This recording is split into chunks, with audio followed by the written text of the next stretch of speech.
அனைவருக்கும் வணக்கம்.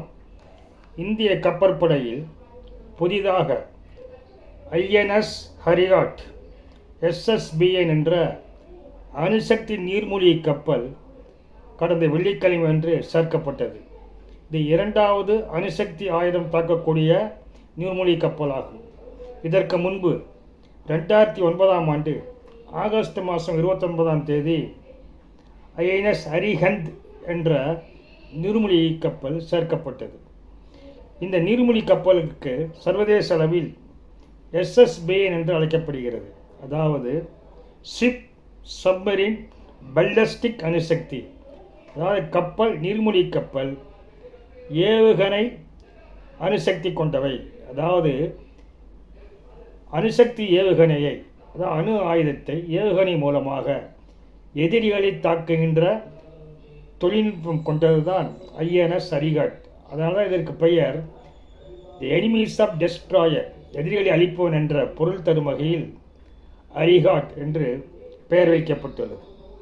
குறிப்பாக இதற்காக இந்தியா இந்த அளவுக்கு அணுசக்தி தாக்கல் நடத்தக்கூடிய அளவுக்கு நீர்மூழ்கி கப்பல்களையும் அணு ஆயுதங்களும் தயார் செய்ய வேண்டும். குறிப்பாகவே இந்தியாவானது பொருளாதாரத்தில் மிகப்பெரிய வளர்ச்சியை நோக்கி போய்கொண்டிருக்கிறது. அது பொருளாதார வளர்ச்சியால் மட்டுமே ஒரு நாடு தன்னை பாதுகாத்து கொள்ள முடியாது, தன் நிறைவு அடைய முடியாது. அந்த அடிப்படையில் தான் இந்தியாவின் பாதுகாப்பை பலப்படுத்த வேண்டும், அனைத்து விதமான நவீன ஆயுதங்களும் இந்தியாவிடம் இருக்க வேண்டும் என்ற அடிப்படையில் தான் ஐஎன்எஸ் அரிஹந்த், ஐஎன்எஸ் அரிஹாட் போன்ற அணுசக்தி உடைய அணுசக்தி ஏவுகணை தாக்கக்கூடிய அளவுக்கு நீர்மூழ்கி கப்பல்கள் பாதுகாப்புக்காகவே மட்டுமே பயன்படுத்தப்படுகிறது. குறிப்பாக 5 நாடுகளில் மட்டும்தான் அணுசக்தி ஏவுகணை கப்பல்கள் உள்ளன. அது அமெரிக்கா, ரஷ்யா, சீனா. அதை தவிர பிரிட்டன், பிரான்ஸ். இப்போது சர்வதேச அளவில் 6வது நாடாகவும் இந்தியா சேர்ந்துள்ளது குறிப்பிடத்தக்கது. குறிப்பாகவே நமக்கு அண்டை நாடுகளான பாகிஸ்தான் மற்றும் சீனாவுடன் எல்லை பிரச்சனைகள் அடிக்கடி நடந்து கொண்டிருக்கின்றன. ஏற்கனவே பாகிஸ்தானுடன் போர் நடந்துள்ளது, அதேபோல் சீனாவுடன் போர் நடந்துள்ளது. அதன் பிறகு எல்லை பிரச்சனை இன்று வரை தீர்க்கப்படாமல் இருக்கின்றன. டோக்லாம் பகுதியில் முன்பு ஒரு பிரச்சனை நடந்தது, அடுத்து லடாக் பகுதியிலே பிரச்சனை நடந்துள்ளது.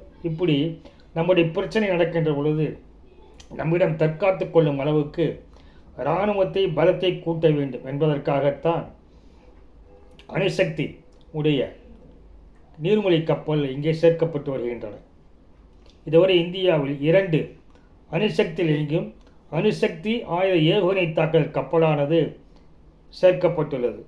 குறிப்பாகவே ஒரு தேசத்தின் பலம் எப்படி நிர்ணயிக்கப்படுகிறது என்றால் நியூக்ளியர் டிராட் என்பார்கள். அதாவது 3 வகையான அணு ஆயுத சக்தி ஒரு தேசத்துக்கு இருக்க வேண்டும். அப்படிப்பட்ட சக்தியை தற்பொழுது இந்தியா பெற்றுள்ளது. அதாவது அணு ஆயுதத்தை தரை வழியிலிருந்து தாக்கல் நடத்துவது, வான் வழியிலிருந்து தாக்கல் நடத்துவது மற்றும் கடலிலிருந்து தாக்கல் நடத்துவது. இப்படி 3 இடங்களிலிருந்து தாக்கல் நடத்துகின்ற அணுசக்தி தாக்கல் நடத்துகின்ற ஒரு நாடானது நியூக்ளியர் டிராட் என்று அழைக்கப்படுகிறது. அந்த நிலையில் தற்பொழுது இந்தியா உள்ளது. குறிப்பாக தரையிலிருந்து தாக்கல் நடத்தும் ஏவுகணைகளை பற்றி ஏற்கனவே நமக்கு தெரியும். அதாவது பிரிதிவி ஏவுகணைகள் இங்கே இந்தியாவில் உள்ளன, அக்னி ஏவுகணைகள் இந்தியாவில் உள்ளன. பிரிதிவி ஏவுகணைகள் குறைந்தபட்சம் 350 கிலோமீட்டர் தாக்கல் நடத்தும். பிரிதிவி 2ஆனது 700 கிலோமீட்டர் அளவிலும் அக்னி ஏவுகணைகள் தாக்கல் நடத்துகின்றன. அக்னி 2 2000 கிலோமீட்டர் அளவிலும், அக்னி 3 3000 கிலோமீட்டர் தொலைவிலும், அக்னி 5 5000 கிலோமீட்டர் தொலைவுக்கும் ஏவுகணைகளை தாக்கல் நடத்த முடியும். இவை அனைத்துமே தரையிலிருந்து மட்டுமல்ல, வானத்தில் தாக்கல் நடத்த அளவுக்கு தொழில்நுட்பம் மேம்படுத்தப்பட்டுள்ளன. அதேபோல் வான்வெளியில் சுக்காய் 30 விமானங்களும், மிரேஜ் 2000 விமானங்களும், ஜாகுவார், ரஃபேல் விமானங்களும் இந்தியாவில் உள்ளன. இதன் மூலமாகவும் அணுசக்தி ஆயுதங்களை தாக்கல் நடத்த முடியும். தற்பொழுது கடலிலிருந்து ஐஎன்எஸ் அரிஹந்த், ஐஎன்எஸ் அரிஹாட் இந்த கப்பல்கள் மூலமாக, இவை நீர்மூழ்கி கப்பல்கள், இவை மூலமாக 350 கிலோமீட்டர் எதிரிகளின் இலக்குகளை அழிக்க முடியும். எதிர்காலத்தில் ஐஎன்எஸ் அரிந்தமான் என்ற ஒரு கப்பல் உருவாக்கப்படுகிறது. இது எதிரின் இலக்குகளை 3500 கிலோமீட்டர் அளவுக்கு தாக்கல் நடத்துகின்ற தொழில்நுட்பத்துடன் உருவாக்கப்பட்டு வருகிறது. இதை தவிர அதிகபட்ச நீர்மூழ்கி கப்பல்களை உருவாக்க வேண்டும் என்ற திட்டம் செயல்படுத்தப்பட்டு வருகிறது. அமெரிக்காவில் மட்டும் 14 அணுசக்தி ஆயுதமுடைய நீர்மூழ்கி கப்பல் உள்ளன. சீனாவிடம் 6 அணுசக்தி ஆயுத நீர்மூழ்கி கப்பல் உள்ளன. தற்போது இந்தியாவிடம் 2 இருக்கிறது. இதை மேலும் அதிகரிக்க வேண்டும் என்று மத்திய அரசு திட்டமிட்டுள்ளது. குறிப்பாகவே ஏன் இந்த நியூக்ளியர் ஆயுதங்கள் தயாரிக்கப்படுகிறது? நியூக்ளியர் டெட்டரன்ஸ் என்பார்கள். அதாவது இந்தியாவானது ஒரு கொள்கையை கடைபிடித்து வருகிறது. No first use nuclear weapons என்பது. அதாவது இந்தியா முதலில் எந்த அணு ஆயுதத்தையும் பயன்படுத்த மாட்டோம் என்று தெளிவாக சொல்லியுள்ளது. ஆனால் இந்தியா மீது தாக்கல் நடத்தாத வரை இந்தியாவும் தாக்கல் நடத்தாது. அப்படி இந்தியா மீது அணுசக்தி தாக்கல் நடத்தினால் இந்தியாவும் அணு ஆயுத தாக்குதலை திருப்பி நடத்தும். இதற்கு பெயர் நியூக்ளியர் டெட்டரன்ஸ். நம்மிடம் அதற்கான ஆயத்தம் தயாராக இருக்கிறது. நீங்கள் தாக்கினால் நாங்களும் தாக்கல் நடத்துவோம். ஆனால் நாங்கள் முதலாக அந்த தாக்கலை நடத்த மாட்டோம் என்பது அந்த கொள்கை. இரண்டாவது, அணுசக்தியை பொறுத்தவரை MAD என்று அழைக்கப்படுகிறது. அதாவது மியூச்சுவல் அஷ்யூர்ட் டெஸ்ட்ரக்ஷன் என்ற வார்த்தையானது பயன்படுத்தப்படுகிறது. அதாவது அணு ஆயுதத்தை 2 நாடுகளும் ஒருவர் மீது ஒருவர் தாக்கல் நடத்தினார். அதனால் 2 நாடுகளுக்கும் மிகப்பெரிய பலத்த சேதமானது ஏற்படும், மிகப்பெரிய அழிவு ஏற்படும்.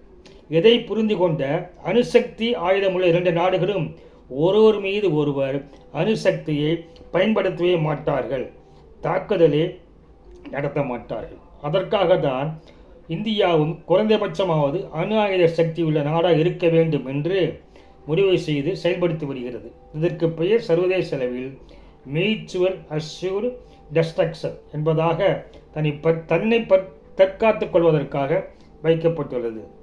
எனவே இந்தியாவின் பலத்தை அதிகரிப்பதற்காக மேலும் பல்வேறு திட்டங்கள் செயல்படுத்தப்படுகின்றன. குறிப்பாக ப்ராஜெக்ட் 75 இந்தியா மற்றும் ப்ராஜெக்ட் 76 மற்றும் ப்ராஜெக்ட் 75 AS ஆகிய திட்டத்தின் கீழ் 15 புதிய நீர்மூழ்கி கப்பல்கள் உருவாக்கப்பட உள்ளன. இதைத் தவிர 6 நீர்மூழ்கி கப்பல்கள் 3 கட்டங்களாகவும் 5 ஹரியின் வரை நீர்மூழ்கி கப்பல்களும் உருவாக்குவதற்கான திட்டம் செயல்படுத்தப்பட்டு வருகிறது. சரி, ஏற்கனவே இந்தியாவிடம் எத்தனை கப்பல்கள் இருக்கின்றன என்றால், கல்வாரி வகையைச் சேர்ந்த 6 கப்பல்கள் இந்தியாவிடம் இருக்கின்றன. அதை தவிர ஜெர்மனியில் உருவாக்கப்பட்ட HW நீர்மூழ்கி கப்பல் உள்ளன மற்றும் பிரான்சிலிருந்து வரவழைத்த ஸ்கார்பியா நீர்மூழ்கி கப்பல்களும் இந்தியாவிடம் உள்ளவை. நீர்மூழ்கி கப்பல்கள் மிகவும் ரகசியமானவை. எதிரினார் அவ்வளவு எளிதாக நீர்மூழ்கி கப்பலை கண்டுபிடிப்பது கடினமாகும். அதனால்தான் இராணுவ திறனை நவீனப்படுத்துவதற்கு அணுசக்தியால் இயங்கும் அணுசக்தி ஆயுதங்களை தாக்குதல் நடத்தக்கூடிய நீர்மூழ்கி கப்பல்களை இந்தியாவும் தற்பொழுது தனது கப்பற்படையில் சேர்த்துள்ளது.